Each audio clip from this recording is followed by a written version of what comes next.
Bienvenue effectivement sur Tech Show, le Tech Show 2025. Nous sommes sur le stand de Etix et nous allons en fait interviewer Monsieur Louis Blanchot, qui est en fait CEO de l'entreprise.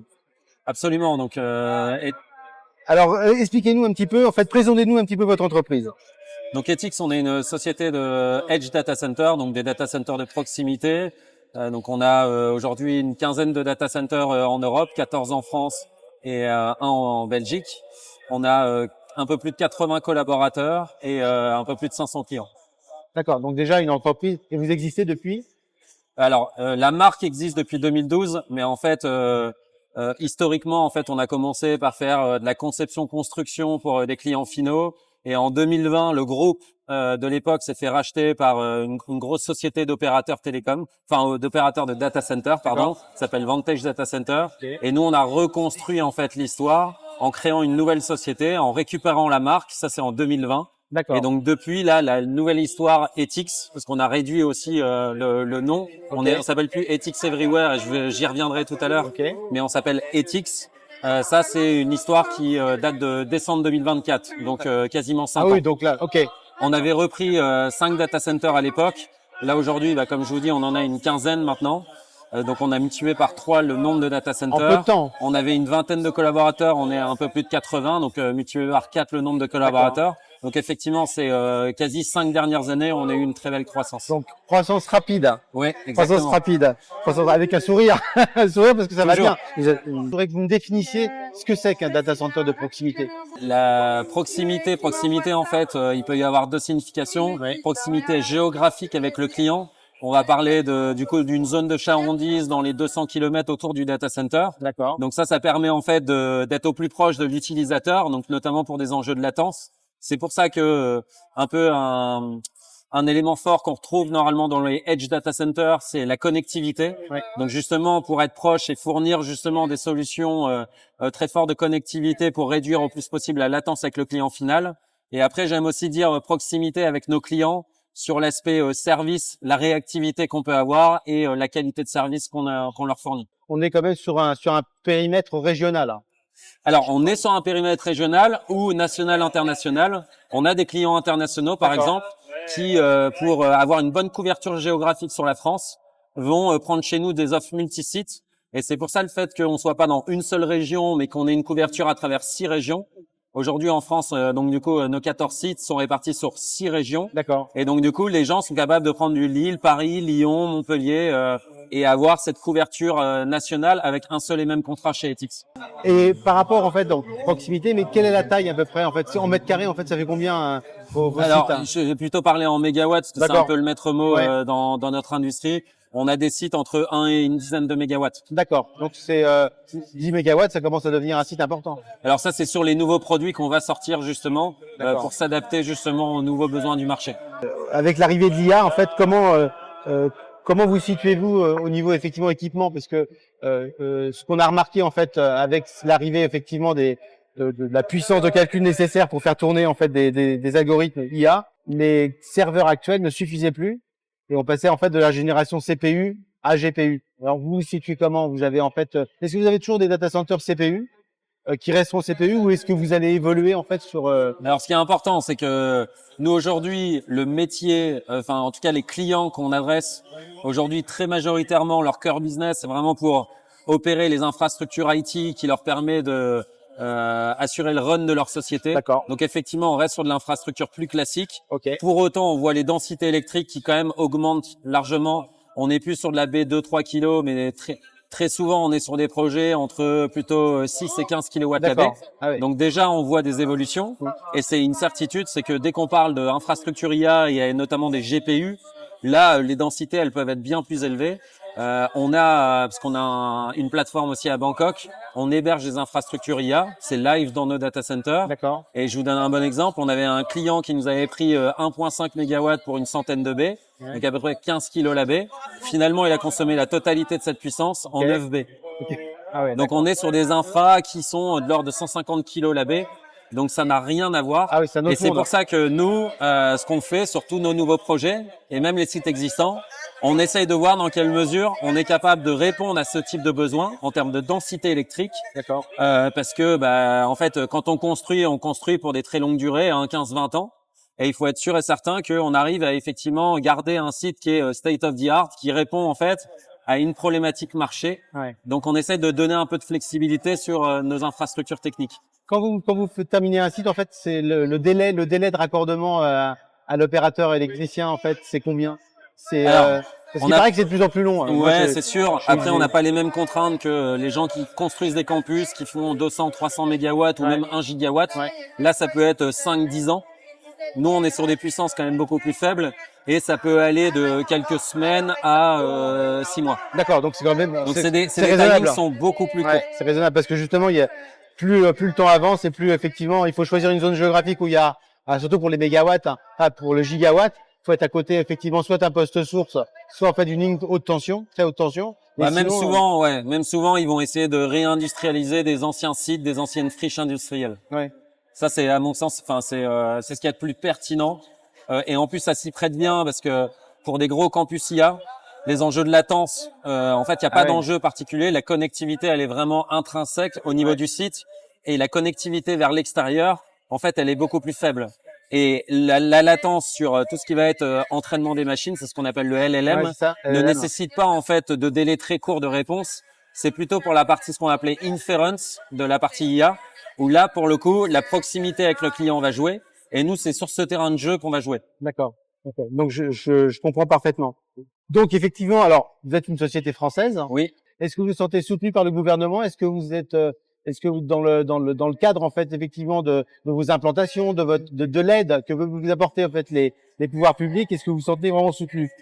Alors globalement oui, le meilleur exemple c'est que Emmanuel Macron, notre président, il a quand même créé cet événement AI Summit où il a très largement fait la promotion de l'IA en général et notamment de la nécessité d'implanter des data centers. La bonne nouvelle c'est que la France a tout pour être une terre de data centers. On a de l'électricité, un réseau électrique de très bonne facture et une électricité qui est compétitive. Donc ça c'est déjà quelque chose de très important. Et évidemment, si le gouvernement est plutôt à pousser l'émergence de data centers, c'est une très bonne chose. On va pas se mentir, en France, la réglementation elle est pas toujours évidente et donc du coup les process administratifs pour faire sortir les data centers, c'est pas toujours facile. Donc je pense qu'il y a un travail à faire là-dessus, mais globalement, ça se passe très bien. Et d'un point de vue plus personnel, Ethics, déjà c'est une très grande fierté pour nous d'être français, d'avoir une société française. On est aussi soutenu par des fonds français ou européens. On a au capital Euraseo et Infranity, qui sont deux fonds d'infrastructure premium européens. Okay. Et pour nous, c'est aussi une fierté du coup de créer un champion français soutenu par des fonds européens. Donc effectivement, quand on parle d'enjeux de souveraineté, je pense qu'on est très légitime sur le sujet. Et comme quoi, effectivement, c'est possible de faire de la croissance en France. Et c'est possible d'être soutenu à la fois par le gouvernement et trouver des financements. Bon. Dans l'imaginaire, effectivement, et même au niveau des médias, le data center égale grosse consommation d'énergie, grosse consommation d'eau. Alors, pour Ethics, en fait, comment vous vous situez quelles sont les actions que vous menez pour réduire votre empreinte carbone sur les différents sites et même sur les nouveaux? Comment vous les concevez pour qu'ils soient le moins énergivores possible et le plus efficient possible vis-à-vis de l'environnement? Alors, déjà, il faut savoir, c'est que Ethics, on s'est engagé justement dans un plan de décarbonation. D'accord. Donc, on a lié en fait, donc déjà nos deux investisseurs, ils ont des engagements forts avec leurs propres investisseurs. Donc, quand ils sont rentrés au capital d'Ethics, ils nous ont demandé d'avoir ce même niveau d'engagement et de s'engager dans un plan de décarbonation. D'accord. On a aussi lié ça à au financement via de la dette. On a du coup des bonus qui sont sur la dette du coup qu'on a levée. On va avoir des pénalités si on respecte pas ce plan de décarbonation ou à l'inverse plutôt un bonus si jamais effectivement on respecte ce plan de décarbonation. Donc ça c'est déjà on a lié notre stratégie, on va dire, aux engagements qu'on prend au quotidien. Et donc du coup, pour réduire notre empreinte carbone, on a 3 leviers principaux. Le premier, c'est d'améliorer le rendement énergétique de nos sites, donc c'est ce qu'on appelle le PUE. Et ça, donc du coup, évidemment, sur des nouveaux sites, c'est assez facile parce que là, on essaye d'utiliser les meilleures machines et les designs en fait les plus performants pour atteindre des PUE cibles à peu près de 1,2. Et encore une fois, il y a une échelle edge Ouais. sur des campus de 50 mégawatts. Évidemment, il y a l'effet de volume qui fait que le surinvestissement qui est représenté, Ouais. il est négligeable sur le volume. À l'échelle edge, c'est une autre histoire. Donc ça, on a réussi à le faire. Et après, vous avez deux autres leviers. Un, c'est d'alimenter en énergie verte votre data center. Donc ça, on y travaille activement. D'accord. Et la deuxième chose, enfin la dernière chose, c'est de recycler les calories qui sont issues de nos data centers. Et ça, donc on le fait déjà dans des data centers dans le nord de la France, où on récupère toutes les calories et via un échangeur, on vient alimenter un réseau de chaleur. D'accord. Ok. Donc effectivement, alors, et au niveau de la consommation d'eau, Ouais. parce qu'il y a deux choses en fait. Il y a l'électricité qui finalement en fait la consommation énergétique, la chaleur générée par les serveurs. Donc là, vous m'avez expliqué, et aussi effectivement tout le système de refroidissement dans lequel l'eau joue un rôle assez crucial. Donc, et vous en êtes à combien? Alors, la bonne nouvelle, Par c'est site, que par site. le WUE, donc c'est le Water Ouais. Usage Effectiveness, donc c'est la même chose que le PUE, mais là sur la partie pour la- eau, on est proche de zéro parce qu'en fait, on fonctionne en boucle fermée. D'accord. Et donc, hormis effectivement la mise en production de nos machines, une fois que le réseau d'eau il est mis en place, en fait, on consomme très très peu d'eau. D'accord. Vous avez des échangeurs en fait sur le primaire. Bah, en Vous avez fait, encore une fois, on fonctionne avec des boucles d'eau fermées. D'accord. Et donc, en fait, on a quelques petites pertes d'eau, mais qui sont très négligeables. Donc, c'est pour ça qu'on est proche de zéro. Et on n'utilise pas d'eau, en fait, sur nos machines climatiques, nos groupes froids, par exemple. On n'est pas sur de l'évaporative cooling. Et donc, du coup, en fait, on utilise, encore une fois, quasiment pas d'eau à l'année sur l'ensemble de nos sites. D'accord. Ce qui n'est pas le cas en fait pour les GAFAM, parce que les GAFAM, en fait, je sais que Alors, j'ai vu des chiffres en fait sur les hyperscale, et en fait, il y a beaucoup de. Ah bah, ça peut représenter des piscines olympiques tous les jours. Exact. Et c'est là où en fait, c'est parce que souvent ils utilisent des designs qu'ils utilisent très largement aux États-Unis, où en fait le monitoring de l'eau il est pas du tout fait. Et donc du coup, comme nous, hein, ils copie-collent, c'est-à-dire Ouais. ils essaient d'avoir une logique Copie-colle à Chine, industrielle. et un autre Et donc site. du coup, ils redéploient ce qu'ils ont l'habitude de déployer. Ah, Et c'est vrai que il y a quelques années, on parlait pas de la consommation d'eau. Là maintenant que la consommation d'eau, en fait, on se rend compte que l'eau c'est pas une ressource infinie. Et ben ça pose des problèmes. D'accord. Donc en fait, mais pas en ce qui vous concerne. Non. Pas en ce qui vous Non, concerne. non. Donc, On a été assez avant-gardiste sur le sujet. alors on va continuer effectivement avec un mot sur la particularité des data centers en fait sur leur alors la régulation en fait sur le système de régulation et le système de GTB, que nous on s'occupe de bâtiments. Donc le bâtiment data center est un bâtiment particulier dans lequel effectivement il ne souffre pas, un serveur ne souffre pas de différences importantes de température. C'est qu'à partir d'une certaine plage, il fonctionne plus. Et à partir de 50 degrés, les serveurs ne fonctionnent plus. Ça dépend des technologies, parce que effectivement, les nouveaux serveurs permettent de monter de plus en plus en température. Mais oui, c'est sûr. Nous, ce qu'on fournit en fait à nos clients dans nos SLA, Service Level Agreement, Ouais. donc vraiment les KPI sur lesquels on s'engage en termes de température notamment, on doit rester sur une plage de 18 à 27 degrés. D'accord. Et on a même quelques clients qui sont plus contraignants, qui nous demandent du 23 plus ou moins 2 par exemple. D'accord. Et c'est là où effectivement, c'est en lien avec eux les infrastructures qu'ils vont mettre dans le data center pour être sûr et certain qu'on vienne pas altérer en fait ces serveurs qui ont en plus de ça une valeur. Enfin, c'est des montants très significatifs à l'échelle d'un rack. Quelquefois, ils sont capables d'investir plusieurs centaines de milliers d'euros, voire 1 million d'euros. Et sur les GPU, j'en parle même pas, c'est-à-dire que ça peut être plusieurs millions d'euros par rack. Bah, vu les prix des puces Nvidia. Donc c'est exactement. Donc sur la partie température, c'est fondamental du coup de rester dans une plage de température pour pas réduire l'efficience en fait de la machine et encore moins effectivement de venir en arriver à potentiellement dommager en fait l'infrastructure. En moyenne, vous régulez à quelle température? En moyenne? On est à peu près à 23 degrés. D'accord. Ce qu'il faut savoir, c'est que chaque degré qu'on gagne, évidemment, c'est un impact très positif sur le PUE. Si demain, nos clients, par exemple, nous autorisaient à souffler à 27 degrés, on serait capable de gagner quelques dixièmes et se rapprocher de 1. Globalement, les clients jouent clairement le jeu là-dessus. Ils ont compris l'intérêt et nous, c'est aussi un moyen pour nous d'être plus compétitifs, parce qu'il faut pas oublier, c'est qu'on revend de l'énergie aussi.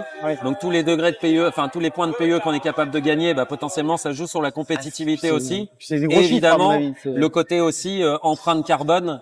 j'en parlais tout à l'heure, le PUE, ça joue directement sur notre empreinte carbone. Ouais, complètement, ouais. Donc, c'est pour ça que c'est un indice très important. Hyper en fait, important. Ouais. Hyper important.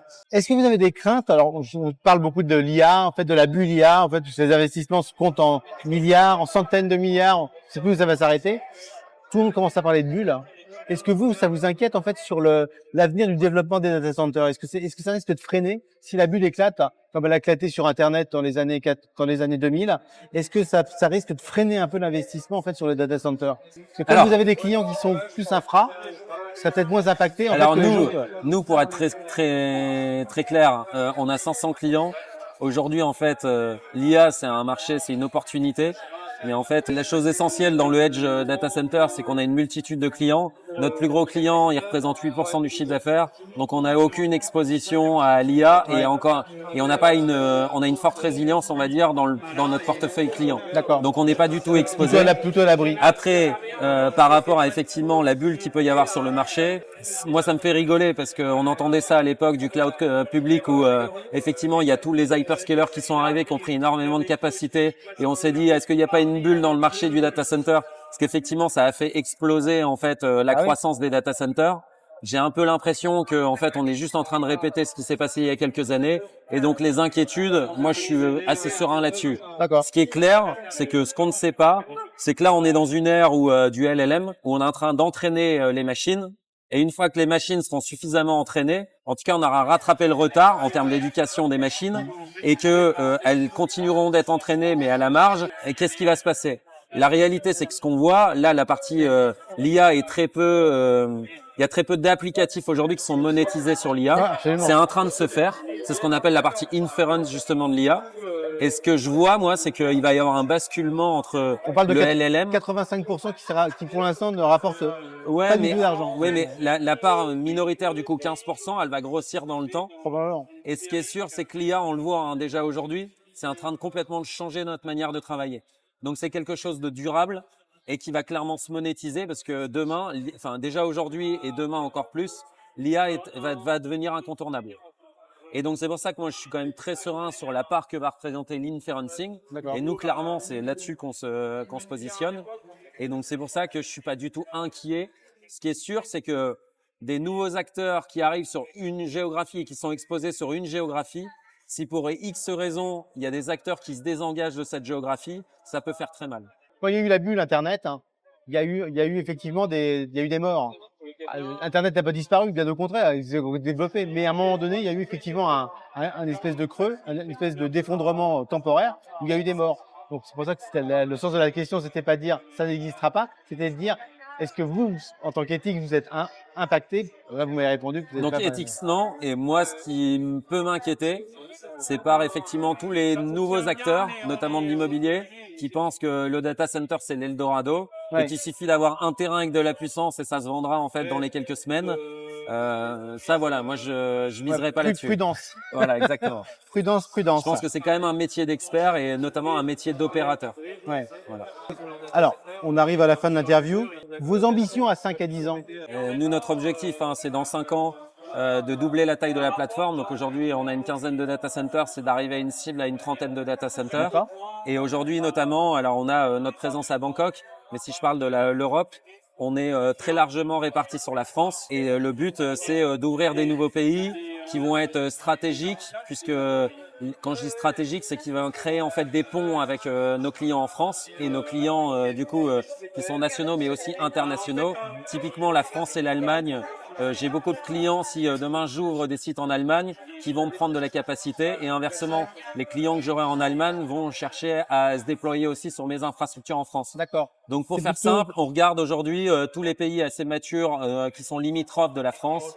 Donc ça peut être l'Allemagne, la Suisse, l'Italie, l'Espagne. Voilà, c'est des géographies qu'on regarde. D'accord. Et aussi peut-être la puissance nécessaire parce que par exemple l'Espagne, il y a quand même un problème au niveau de leur. Ils ont beaucoup de NR. Et donc, ils ont un courant qui est pas de très bonne qualité. Donc, ils ont voilà, c'est un petit peu ce que les rapports, en fait, surtout pas vraiment un peu du RTE en sous-marin, disent qu'effectivement, les réseaux ne se valent pas et qu'effectivement, les réseaux où il y a beaucoup trop de NR sont des réseaux qui sont beaucoup moins stables que les réseaux, en fait, français qui, eux, ont beaucoup, en fait, de nucléaire. Et finalement, le nucléaire, c'est stable. Alors, évidemment que la production électrique et sa résilience et surtout sa compétitivité, c'est fondamental pour développer et être une terre de data center. Je parlais des atouts de la France. Bah oui. L'Espagne, on peut avoir son avis effectivement sur le sujet, et notamment la grosse panne qu'ils ont pu avoir. Après, ce qui va dicter les choses, très clairement, c'est le marché. D'accord. Et il faut des data centers en Espagne, puisque vous avez des câbles sous-marins qui arrivent et il y a énormément de business qui est fait aussi en Espagne. Aujourd'hui, je pense l'Espagne, il manque de data centers, donc il va y avoir un effet de rattrapage. Et donc je suis pas du tout inquiet pour effectivement l'Espagne et le fait que son portefeuille de data centers se développe. C'est un sujet qui doit être pris en compte dans l'implantation et dans le développement de data centers sur un pays. Ce qui est sûr, c'est quand même, c'est que c'est le marché qui va dicter les choses. Et à 10 ans, alors parce que vous avez 5 ans et à 10 ans, parce que 10 ans, ça nous met quand même assez loin. Vous allez encore doubler? Ouais, bah la logique très clairement, c'est d'apporter de la croissance à nos investisseurs. Donc, je pense qu'effectivement, se dire qu'on double tous les 5 ans, c'est une ambition qu'on doit avoir. D'accord. Bah, Et puis, comme vous le voyez, on est jeune, on a une super équipe, Oui, on a un super produit, on a, je pense, des beaux investisseurs. J'en ai pas parlé, mais aussi on a levé de la dette, on a levé oui, c'est ce que près de 200 millions d'euros de dette. Notamment, je suis très fier parce que dans les trois, il y a dans les 5 partenaires qui nous ont accompagnés, on a 3 banques françaises qui sont la Banque Postale, la BPI et BNP, pardon. Et donc du coup, bah effectivement, on voit qu'on a, je pense, un bon marché et surtout une traction de la part des gens qui veulent nous accompagner dans cette aventure. Donc oui, dans 10 ans, on sera toujours des gens ambitieux. Bon, bah très bien. Bah, écoutez, je vous remercie beaucoup de nous avoir accordé en fait à Baticom un petit peu de temps pour nous expliquer tout ça. Et puis, bah, nous, on va continuer sur le salon et de toute façon, on va relater les échanges qu'on a eus et sur notre propre revue et aussi sur les réseaux sociaux comme LinkedIn. Donc, vous aurez bientôt des nouvelles. Eh ben, merci beaucoup pour ce temps. Il n'y a pas de quoi. Merci. Merci beaucoup.